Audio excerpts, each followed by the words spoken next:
Good morning. आज इससे आगे हम पढ़ते हैं आर्थिक विकास, आर्थिक स्थायित्व तथा सामाजिक न्याय में सार्वजनिक वित्त की भूमिका। अब अगर हम देखें विकास में, आर्थिक विकास वृद्धि में सार्वजनिक वित्त की भूमिका, इसका आर्थिक विकास में सरकार का सक्रिय योगदान जरूरी है।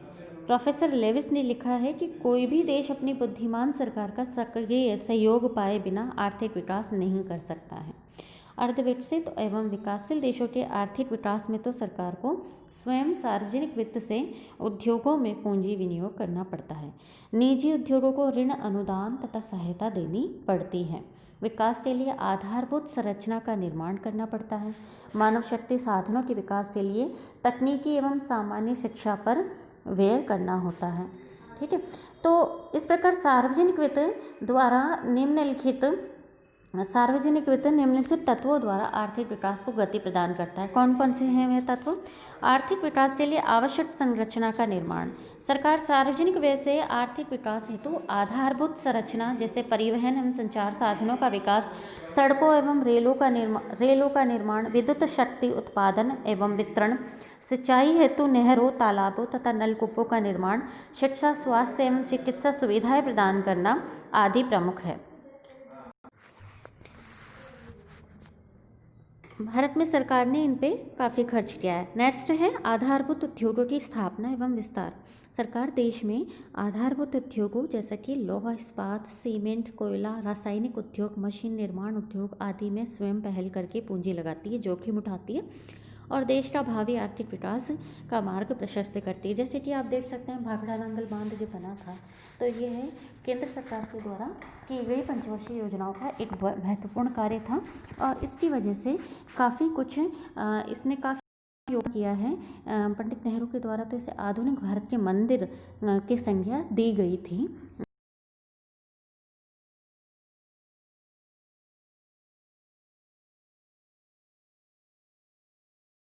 महत्वपूर्ण होती जाती हैं।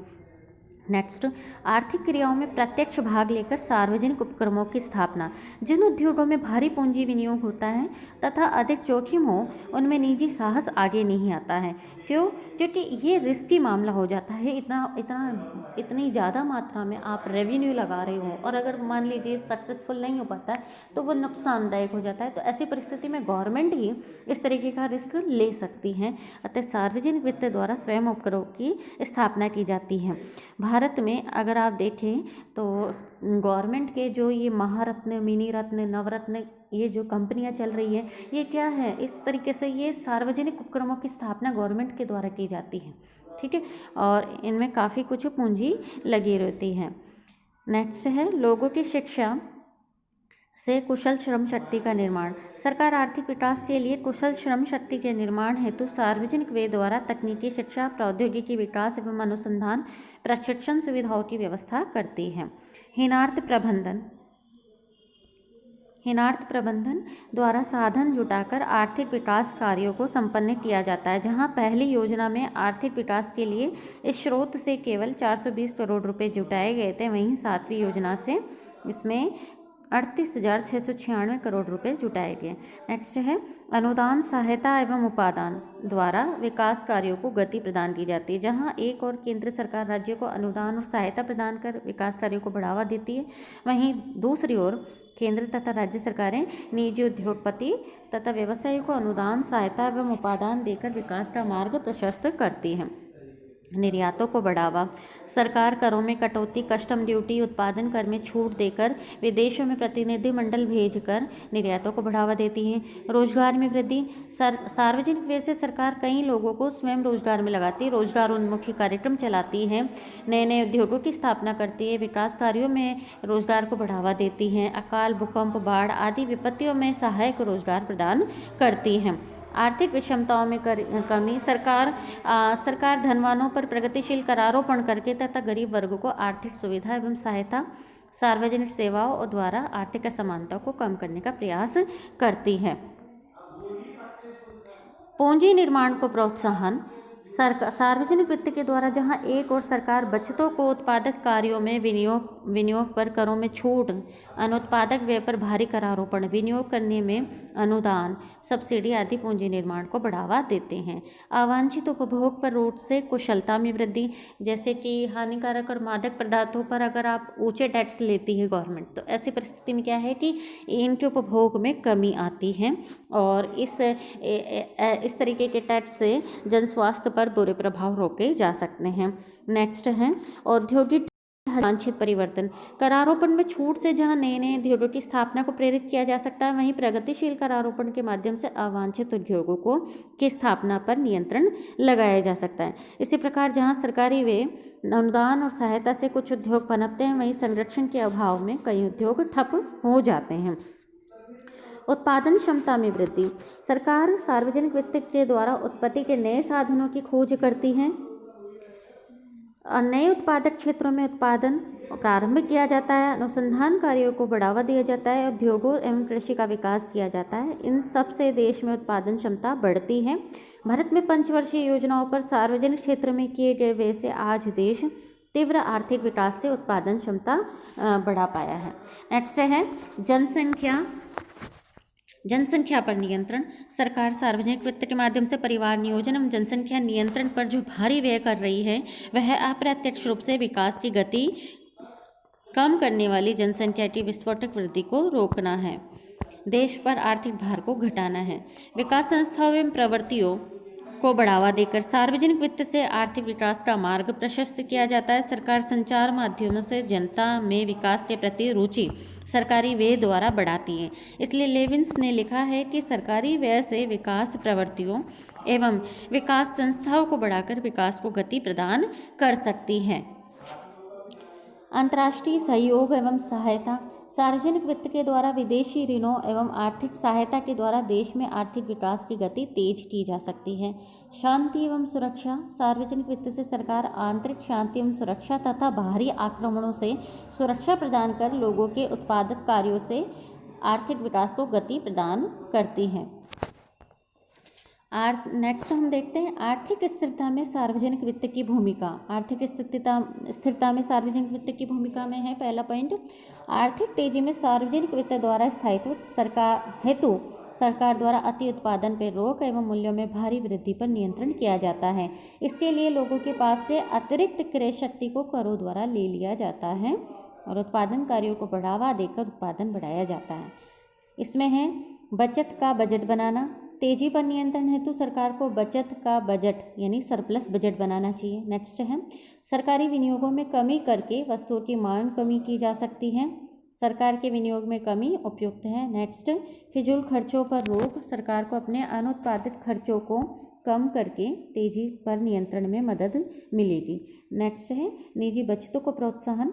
सरकार सारे व्यय पर कर लगाकर तथा बचतों में करों की छूट देकर आर्थिक स्थिरता का मार्ग प्रशस्त कर सकती है। नेक्स्ट सार्वजनिक ऋणों में वृद्धि एवं पुनर्भुगतान पर रोक से लोगों के हाथों में क्रय शक्ति को घटाकर तेजी को रोक सकती है। नेक्स्ट उत्पादन वृद्धि के लिए ऋण, सहायता एवं अनुदान देकर उत्पादन को बढ़ावा देना उपयुक्त रहता है। नेक्स्ट उपभोग पर नियंत्रण। बढ़ते उपभोग की प्रवृत्ति पर रोक लगानी चाहिए। ये प्रत्यक्ष करों में वृद्धि से ही संभव हो सकता है। नेक्स्ट निर्यातों को रोकने के लिए भारी कर लगाना तथा आयात करों में छूट व कमी लाभप्रद रहती है।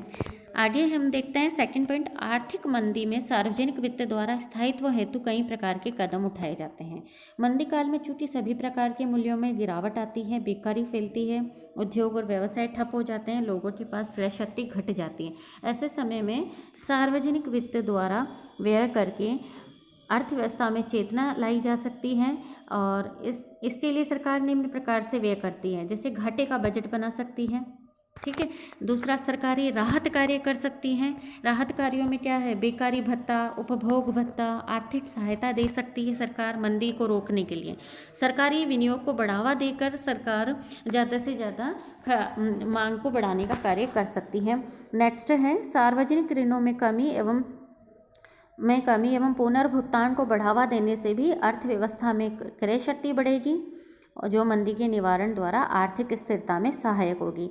नेक्स्ट, निजी विनियोगों के लिए ऋण, सहायता, अनुदान तथा करों में छूट की व्यवस्था दी जा सकती है। नेक्स्ट, आयातों पर रोक के लिए उच्च कर दरें तथा निर्यातों के लिए मंदी के गर्त से निकला जा सकता है। नेक्स्ट है उपभोग ऋण एवं सहायता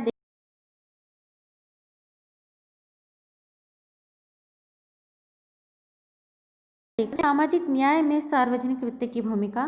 सामाजिक न्याय में है पहला, आर्थिक असमानताओं में कमी ला सकती है। ठीक है, गवर्नमेंट कैसे ला सकती है? आप प्रगतिशील करारोपण कर दो तो धनवानों के ऊपर टैक्स लगाकर उस पैसे का आप यूज़ गरीबों के लिए कोई भी योजना चालू करके कर सकते हो। नेक्स्ट है सामाजिक सुरक्षा व्यवस्था। सार्वजनिक वित्त द्वारा गरीबों, बेरोजगारों, बीमारों और बूढ़ों की सामाजिक सुरक्षा पर व्यय करके सामाजिक न्याय प्रदान किया जा सकता है।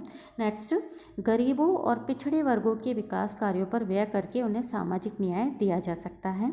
नेक्स्ट, गरीब बेरोजगारों को रोजगार एवं बेकारी भत्ता देकर सरकार सामाजिक न्याय का मार्ग प्रशस्त कर सकती है। नेक्स्ट, आर्थिक सहायता, ऋण एवं अनुदान। गरीबों को ऋण, आर्थिक सहायता, अनुदान और अन्य प्रकार के सहयोग से सामाजिक न्याय को बल मिलता है। छात्रवृत्तियाँ इस दिशा में एक अच्छा कदम माना जाती है। नेक्स्ट है गरीबों और पिछड़े वर्गों के कल्याण कार्यों पर व्यय करके भी सार्वजनिक वित्त व्यवस्था से सामाजिक न्याय को बढ़ावा दिया जा सकता है। नेक्स्ट, हानिकारक, नशीली तथा मादक वस्तुओं के उपभोग पर रोक के लिए ऊंचे कर आरोपण से उन्हें दुर्लभ कर दिया जाए ताकि गरीब एवं पिछड़े वर्ग उन वस्तुओं का उपभोग ही ना कर पाए, तो यह सामाजिक न्याय की दिशा में एक महत्वपूर्ण कदम होगा। नेक्स्ट, सरकारी रोजगार में गरीबों व पिछड़े वर्गों को प्राथमिकता देकर भी उनको सामाजिक न्याय की परिधि में लाया जा सकता है। सरकार अनुदान देकर निजी क्षेत्र में भी इन लोगों के रोजगार में प्राथमिकता की व्यवस्था कर सकती है। निष्कर्ष के रूप में हम कह सकते हैं कि सार्वजनिक वित्त द्वारा सरकार आर्थिक विकास, आर्थिक स्थायित्व और सामाजिक न्याय में महती भूमिका निभा सकती है।